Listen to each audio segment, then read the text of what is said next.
Alhamdulillah, assalatu wassalamu ala rasulillah wa ala alihi wa sahbihi ajma'in. A'udhu billahi minash shaitanir rajim. Bismillahir rahmanir rahim. Alam tara ila alladhina utu nasiban من الكتاب يؤمنون بالجبت والطاغوت ويقولون هؤلاء أهدى من الذين آمنوا سبيلا. Dear brothers and sisters, Assalamu alaikum wa rahmatullahi wa barakatuh. We have had a wonderful session on revelation and realization here. Now we are entering a session that directly questions the revelation that we have had. Black magic, sorcery, soothsaying, witchcraft, necromancy, whatever you call it. What is the Quranic term that is used to represent specifically these kind of items? Please speak up, that'd be great to get to know my audience before I go ahead. What is the word in the Quran that is used for black magic? See, I've heard at least 10 or 15 answers. See, let me tell you a story. A group of zoologists, they once sat around a table. The first one asked, what is the picture that comes into your mind when I say the word animal? The second one said, a four-legged creature that lives in the jungle. First one said, exactly. Now, isn't human being an animal? Someone said, yes, of course he's an animal. And isn't he the greatest and most intelligent and the best of all animals? Yes, human being is of course the best of all animals. Then isn't it unfair that the word animal creates an impression of other animals but not the best of all animals, that is human being? They thought, yes, he has a point there. And then from then on, they all started using the word animal to represent human being in their books. Lots of other scholars started following them. And then a movie got released with the name Animal, with the hero being portrayed as an animal. I think it's running in one of the OTT platforms. One of the brothers said Netflix there. Yeah, so, with all this happening, there came a generation for whom, when they hear the name animal, a picture of a human being was the first one that came into their mind. Now, coming back to our topic, black magic, an Islamic perspective. To put forward the Islamic perspective of black magic just requires 5 minutes or a couple of ayahs from the Quran. Islamic perspective will be complete over there. But a lot of confusions and misconceptions have been created over the years that I cannot complete this session without having a bit of critical analysis on this. See, as like most of you said here, comes in the Quran 28 times in the raw form, sihr. Out of those 28 times, there is no difference of opinion between anybody that 27 of those occurrences mean unreal, illusion, magic, etc.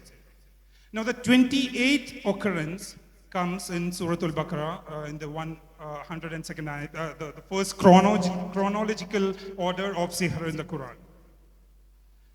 So if someone says that, okay, this occurrence of sihr can also mean black magic, that's fine.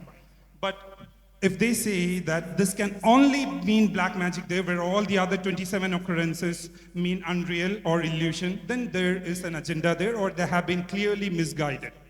Now, to understand this ayah and the usage of the word sihr in this ayah, we have to first go through the ayah before that. That is the 101st ayah in Surah Al-Baqarah. ولما جاءهم رسول من عند الله مصدقا لما معهم نبذ فريق من الذين أوتوا الكتاب كتاب الله وراء ظهورهم كأنهم لا يعلمون. When a Rasul was sent to them with a book that actually matched with the book that they had. This is being talked about the Torah that the Bani Israel people had. When it matched with the book that they had, they tried best to falsify it using the book they had, but everything was matching inch by inch. They threw the books behind their backs and they turned to something else to nullify the Quran. So they turned to something else. If we go through history and in Tafsir, Ibn Kathir, etc., and many other tafsirs, we can see that one of the items that they have been turned to was the book of Asaf. If you if you get a chance to go through the book of Asaf, you can understand that it agrees with most of the things that are said in the Quran, but one, that is sorcery. It says that sorcery is something that is imminent and that actually takes place and has the desired effect. So this itself says that believing that sorcery has or black magic has its desired effect is something that is against the Quran. And then when we go to the next ayah, وَاتَّبَعُوا مَا تَتْلُو الشَّيَاطِينُ عَلَى مُلْكِ سُلَيْمَانَ. They followed what the shayateen recited about the ruling of Sulaiman. وَمَا كَفَرَ سُلَيْمَانَ. Sulaiman didn't disbelieve. وَلَكِنَّ الشَّيَاطِينَ كَفَرُوا. But the shayateen are the one who disbelieved. By doing what? يُعَلِّمُونَ النَّاسَ السِّحْرَ. By teaching the people sihr. By teaching the people unreal things. Unreal things about what? Unreal things about the ruling of Sulaiman. Matches up perfectly. And even if you put the word illusion, or the meaning illusion or magic over there, it goes well too. They taught them magic and then they disbelieved. Now the argument here that comes up is, it should not be normal magic, but it will be black magic. Why? Because Allah says that they disbelieved by teaching them magic. So if it's normal magic, it cannot happen that like they disbelieve. No, this is an argument put forward by people who have actually seen the magics for entertainment purpose in America's Got Talent. So they don't know what magic did or illusions were used for in the earlier generations. Magic was once used as a tool to deceive people, to lure people, to take even their life away. And also in the recent past too, we have seen some people using magic to claim divineness. Like we have seen Puttaparthi Sai Baba, just for an example, producing stuff from his hand to showcase that his God or someone like similar to a god. So magic has been dangerous, not from an entertainment angle, but the way it has been used to deceive people.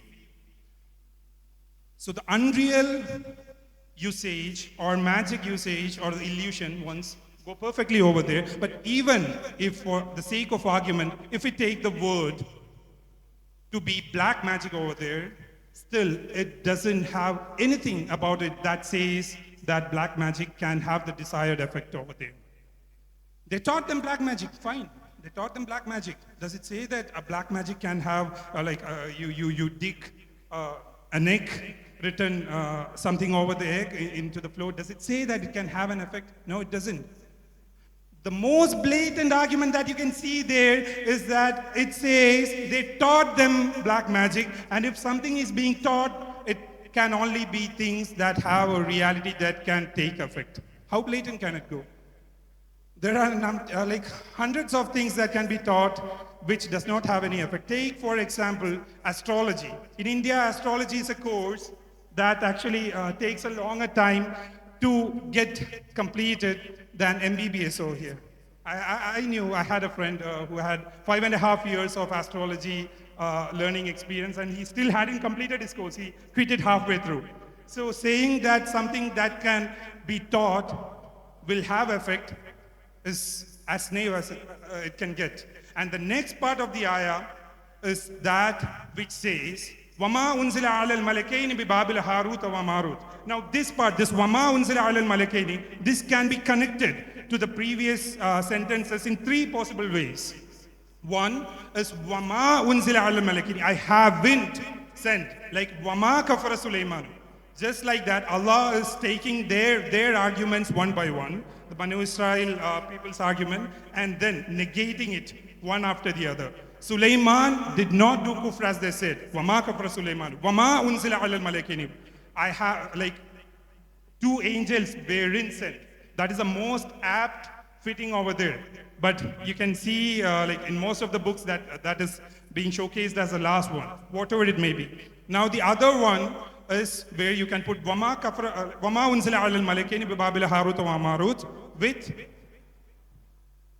وَمَا كَفَرَ سُلَيْمَانُ وَلَكِنَّ الشَّيَاطِينَ كَفَرُوا with وَلَكِنَّ الشَّيَاطِينَ كَفَرُوا يُعَلِّمُونَ النَّاسَ السِّحْرَ.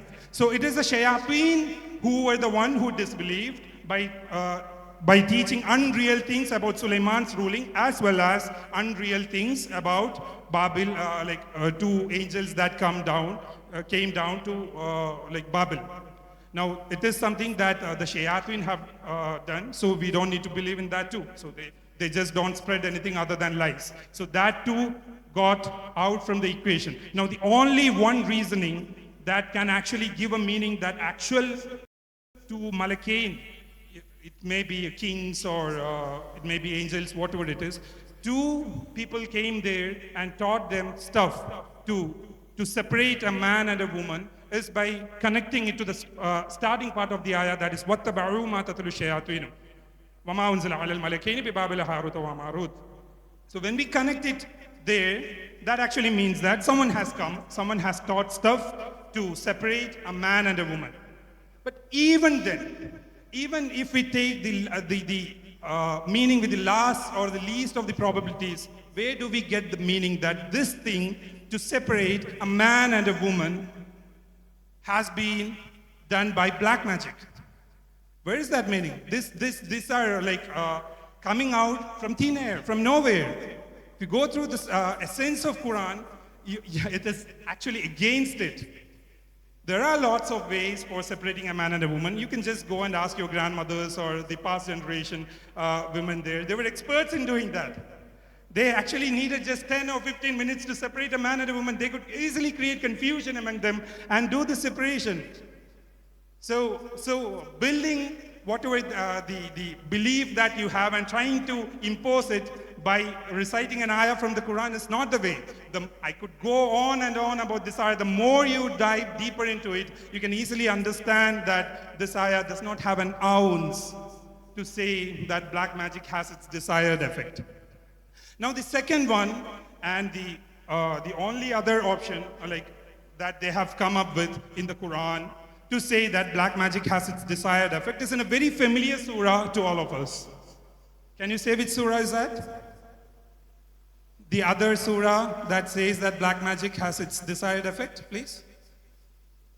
Please speak up, that'll make it more engaging. I'm not hearing any. A very familiar surah, very small surah towards the end of the Quran. Surah Al-Falaq. Thank you so much. So in Surah Al-Falaq, we have this ayah, right? The second last ayah. وَمِن شَرِّ النَّفَّاثَاتِ فِي الْعُقَدِ وَمِن شَرِّ النَّفَّاثَاتِ فِي الْعُقَدِ. So what does that mean? From the evil of, I'm going through one meaning, that is it can also mean from the evil of the women who blow in the knots, the wedding locks, that is to separate a man and a woman, just like what we said in the previous ayah. That is one meaning, but let's go with the more popular opinion, which is that it refers to the witchcraft or the witches who blow on the knots. Now, even if we take that meaning, does it say about the effectiveness of the magic or the witchcraft that they do? Let's go through the surah once again. It's beautiful, actually. قُلْ أَعُوذُ بِرَبِّ الْفَلَقِ. I seek refuge from the creator of the dawn. Min sharri ma khalaq. From all the creations that he has created, everything has been covered, everything. But then again, there are three ayahs that specifically take each item into consideration. Why? Because those are three things that we should be more wary about. Right? So then is the third one. وَمِن شَرِّ غَاسِقٍ إِذَا وَقَبَ. From the night when it gets dark and gloomy and not from all nights, but in the most, the deadmost end of the night, where in the past, even now, all the crimes, the chances of crimes are more.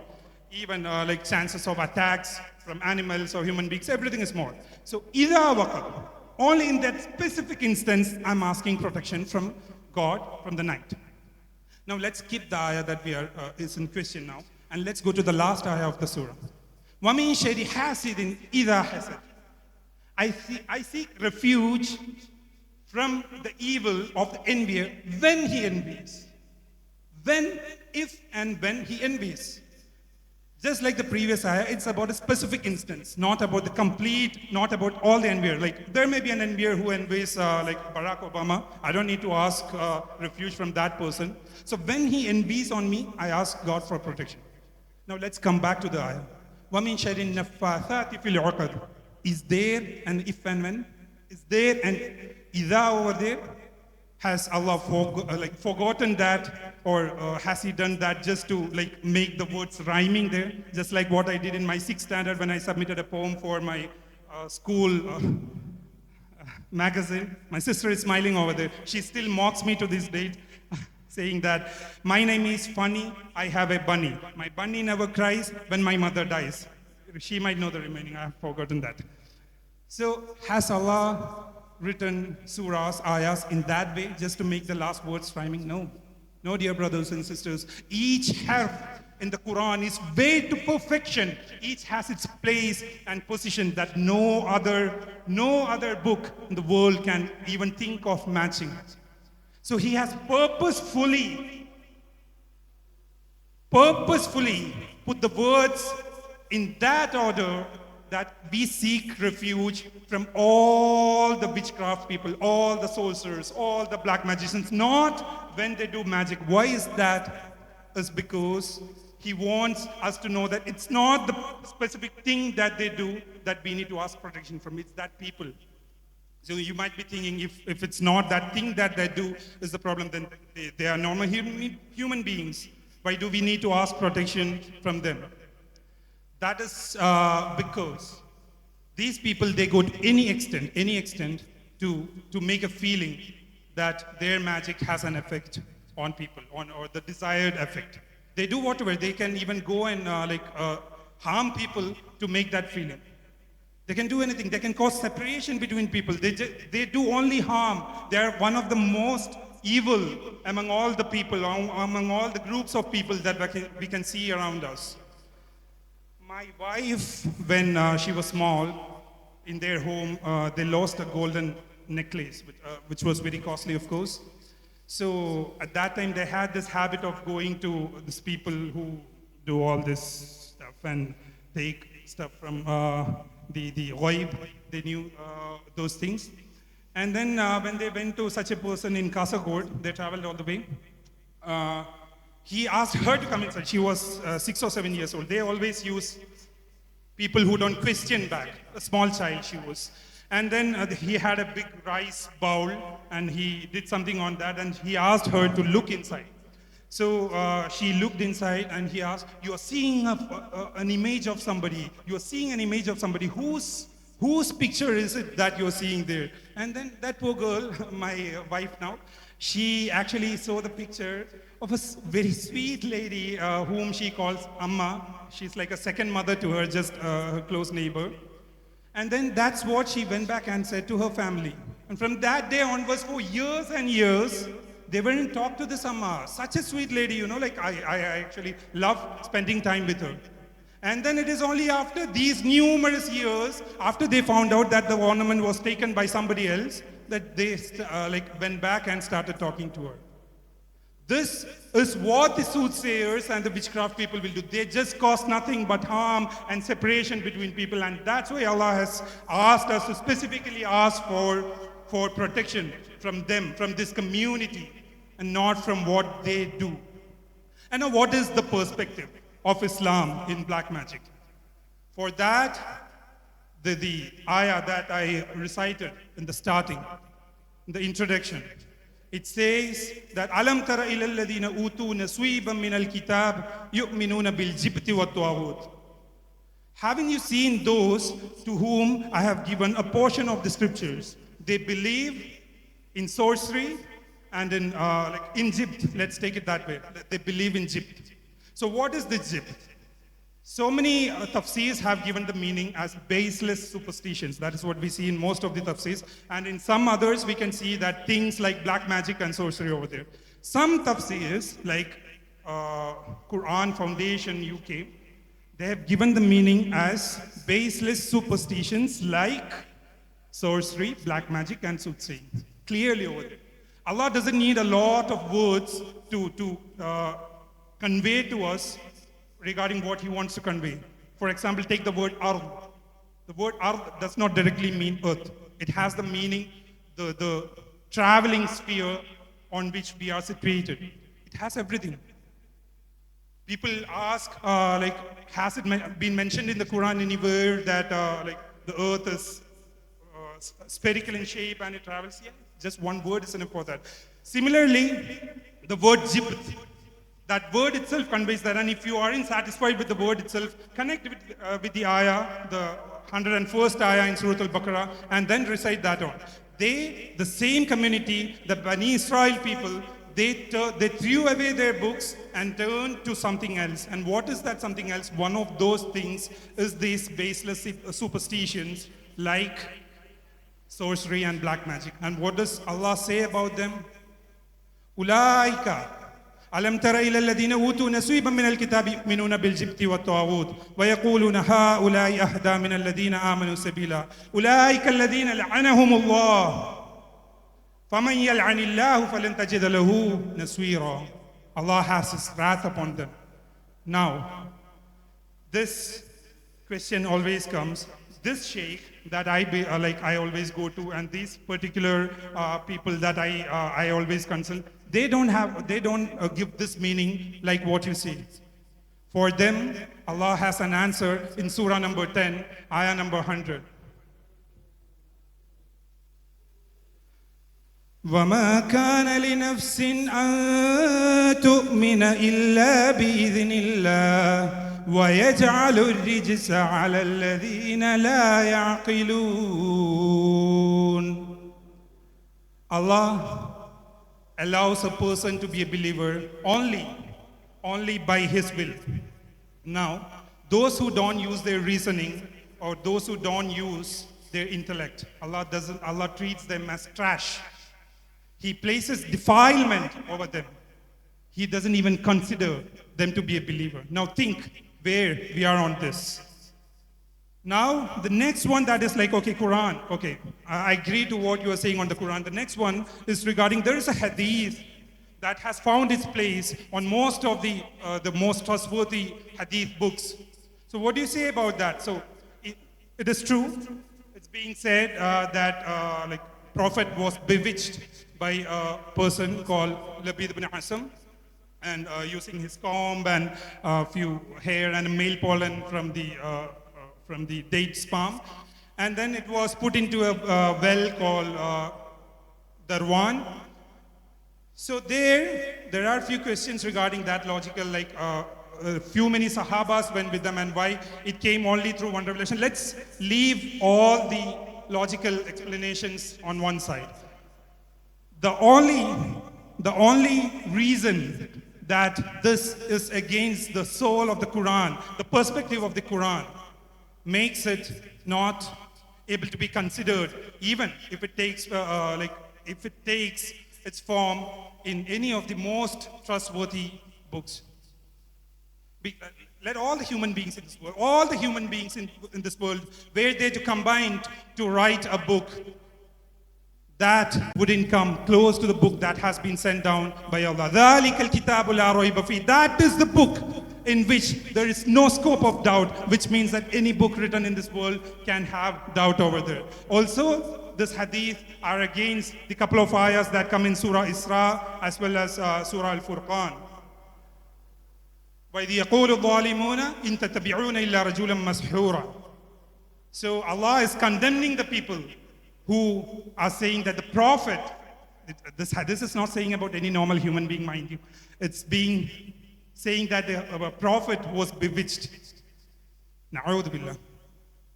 And then the explanation for that goes like that the bewitchment happened after this ayah was released. And the ayah says about permanent bewitchment, but we are talking about temporary bewitchment. Seriously. And now, there are two types of beliefs. I won't extend for long. I'll get to the conclusion. There are two types of beliefs for those who believe in this, who believe that the Prophet was bewitched. The first one, of course, they do injustice to the Quran, and they also do injustice to this hadith by selectively taking few recordings of this hadith and neglecting the other and adding as many details as they want that their intellect can accept. They say that the Prophet was bewitched for 5 minutes or few minutes, and he had a slight effect, nothing more than that. Where did that come from? They created that from there on. Now there is another group of people who do justice to the hadith. Not of course to the Quran because they are like believing against it, but they do justice to this hadith by accepting all the reports of this hadith. Now, if we have that belief, how does our belief end up? I'll just let you know. The Prophet was bewitched, which means that all of us in this world can be bewitched because he was the most pious of all the, and he's Ashraful Khalq, the best of creation. So all of us can be bewitched, right? Now, when we are bewitched, there is a hadith in Musnad Ahmad that says that Prophet was bewitched for 6 months, and there is another hadith in Sahih Ismaili that says he was bewitched for just 40 days. Now, in some books like Imam Ibn Hajar al-Asqalani's Fath al-Bari, it said that Ibn Sa'd said that we can actually do jam or combine these both hadith. We don't need to neglect any one of them. And we can combine both of this. This is not from my words, okay? This is from the words of a very renowned scholar, a very, very popular scholar in our state itself, who advocates for these kinds of beliefs. I asked him during an online debate that we had, I asked him, why do you advocate the belief in this black magic? He said it's for protecting the people so that they don't go to the wrong people and don't involve in kufr and don't do against the tawheed. So I asked him, he is the one who said that these both can be combined so that it can mean Prophet was bewitched initially for 40 days where he was seriously affected, where he was in a lot of pain. This is the jam that a lot of scholars sat together and put forward on paper. So he was seriously affected, and after that, Ruqya was done on him by Jibreel alayhi salam, as they say, and then Prophet was healed to an extent. Okay, and then for the next 6 months, he was again having some effect. After that, what happened is like he went to this well called Darwan, he removed whatever was dug in it, and then he was completely relieved of the bewitchment. What do we get from that? All of us can be bewitched because Prophet was bewitched. Now, when we get bewitched, what we need to do, we can do ruqya, but we'll not be completely healed. Isn't that what is the takeaway from that jam? And then to get completely healed, we have to walk all around the earth because we won't get the wahi like Prophet sallallahu alaihi wasallam got. We won't be getting wahi. We are not prophets. We have to walk all around the earth, digging up the ground. Maybe an egg with my name written is dug up in Saudi Arabia against me. I have to go and dig the ground like a madman trying to find this thing. How weird can it get? So I asked this scholar, so suppose someone has done this black magic only on me, what do you suggest? How can I find this egg? I don't get wahi. What do you suggest? So what he said is that I don't know the answer. So I asked him, sir, you are the one who is advocating this belief and you are telling that you are educating people, and suddenly halfway through when they ask you where to find this, I am bewitched, he's leaving you halfway through. Then he said that, okay, I'm not the one to comment on that. There are experienced and expert Raqis who have the answer for that. There, the actual face gets revealed. The business side of this gets revealed. There is a new... Is there azan? We have a separate azan over here, right? I'll just wind up in 2 minutes before the azan here goes. So I asked him, there the business side of this gets revealed. They created a new category that is indispensable in Islam called Raqis, without which there is no existence. That is where we are right now when we believe in this one. Let me just conclude, my brothers and sisters, by saying that this belief does not cause you harm just in the life hereafter. It just does not take away your life hereafter, but also the life here.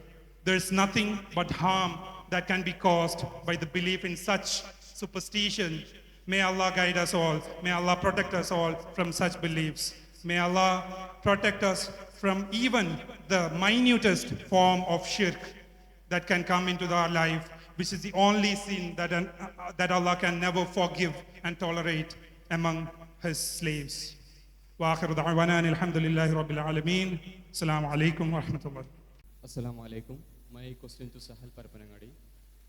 You said that there are many losses in this world as a result of fear. My question is, what kinds of losses does cause fear?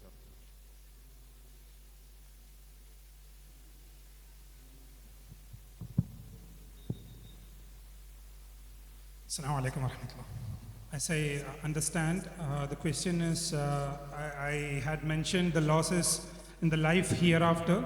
So you are asking what are the losses in this world, right, due to the belief that black magic can be effective. Now, we have already talked in depth regarding hereafter. In this world, suppose a person is believing that black magic or sorcery can cause the intended effect. By the effect, I mean the intended effect of the one who is expecting the black magic to be done. The sorcerer can mean mind games, and that can be done. That is not the question here. So let me again put it in an example of a security personnel that was there at our flat in Kochi. His name is Krishna Kumar. We used to call him Krishnatan. His family income per month is 12,000 rupees that he earns from his security agency. Now, every now and then, to say most probably every month, he comes, he's very friendly. He comes and he says, sir, I'm not feeling well. I ask what happened. I don't know, I'm not feeling well. And then he tries Ayurvedic medicine. He has a liquid of some sort, an oil that he applies. He doesn't get healed. This is a repetitive process. He doesn't get healed.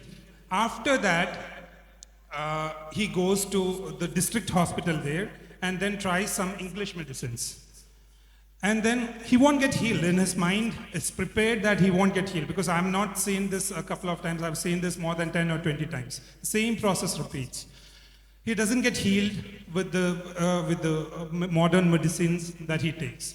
And then I know what he does next, because this also has repeated.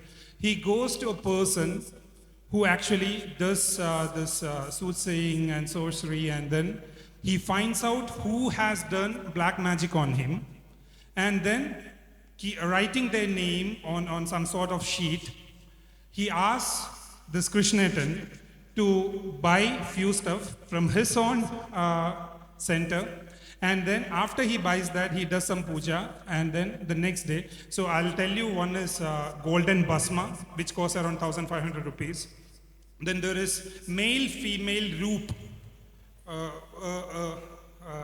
statues of a male and female, which cost 2,500 rupees. And then there is one shawl kind of thing. So total is around 7,000, as he says me. So every month, this person whose monthly income is 12,000 rupees spends around 6,000 to 7,000 rupees for healing himself, which he believes the person who does this tells that it is his in-laws who did that black magic to him. Next time it was his co-worker, another security person who never will do that, Anandetan, and it was the victim, he was the victim. And the third time it was one of our flat resident who was the victim. Thankfully, he retired before I became the victim. So this process repeats on and on. How much money is he spending on that? How many people are he breaking his bonds with? That is one thing. Then there is another, the bigger aspect is that when you have the belief in these black magic and sorcery, you will go to any extent to satisfy your beliefs with that. You will be ready to take the lives of two people and drink their blood to make your life a better one. We have seen that in the news, right? We call that Narabali, the sacrificing of. So the basics of humanity, you know, the motto or the message that this great conference, Mujahid 10th State Conference holds is Vedic light for global humanity. The belief in this actually breaks the basics of humanity itself. So the Vedic light, the Quranic light, we have to turn to that, which actually breaks down this belief as well as many others and brings humanity to us. So in this life, also, it's a great loss. I hope that is clear. Thank you. Assalamu alaikum. My name is Shahna, and again, my question is for Shahal. Regarding black magic, you had mentioned a few verses from the Quran. So as I was saying, you had mentioned a few verses from the Quran and explained to us why we shouldn't be worried about black magic being a real thing, and it was convincing. But I want to know if you had mentioned a hadith too, which mentioned black magic and explained to us why we can't take it into consideration, the many reasons you mentioned. But I think it would be more convincing for us if you had actually mentioned a hadith that support your claim. So do you have any hadith to support the fact that we shouldn't believe in black magic?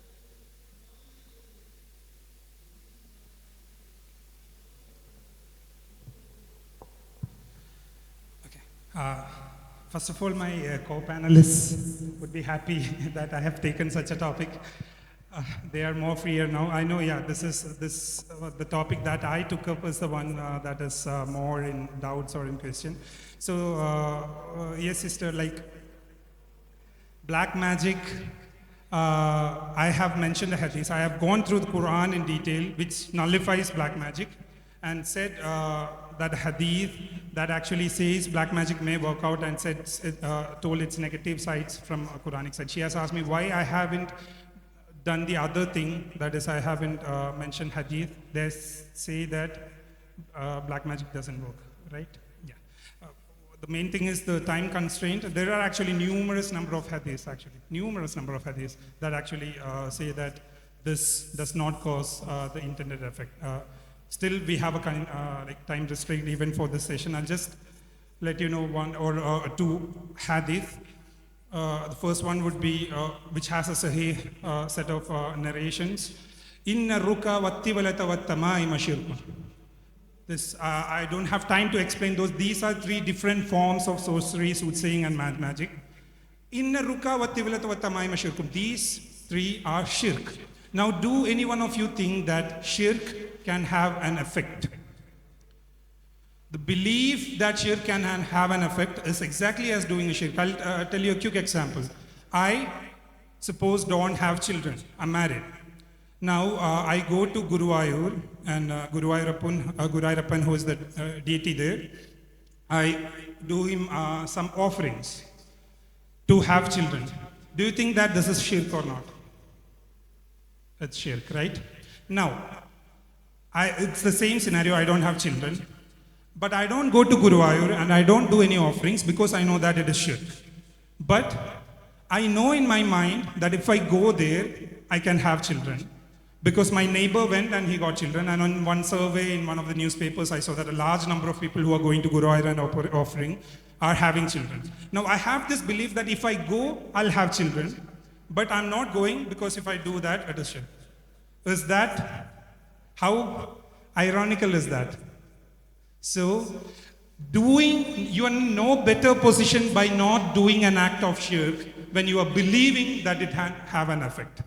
So it's the same position there. When these are shirk, acts of shirk, you are not supposed to even believe that that can have an effect. Now, there is a hadith that puts a full stop, a hard stop to all this discussion.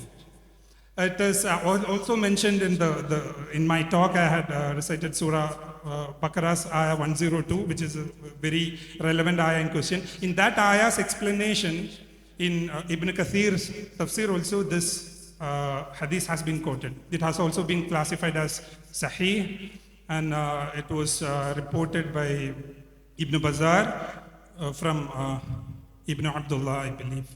So that hadith goes like, Man ata kahinan aw sahiran fasaddaqahu bima yaqul. The one who goes to either a soothsayer or a black magician or a sorcerer and just believes that what he does is real.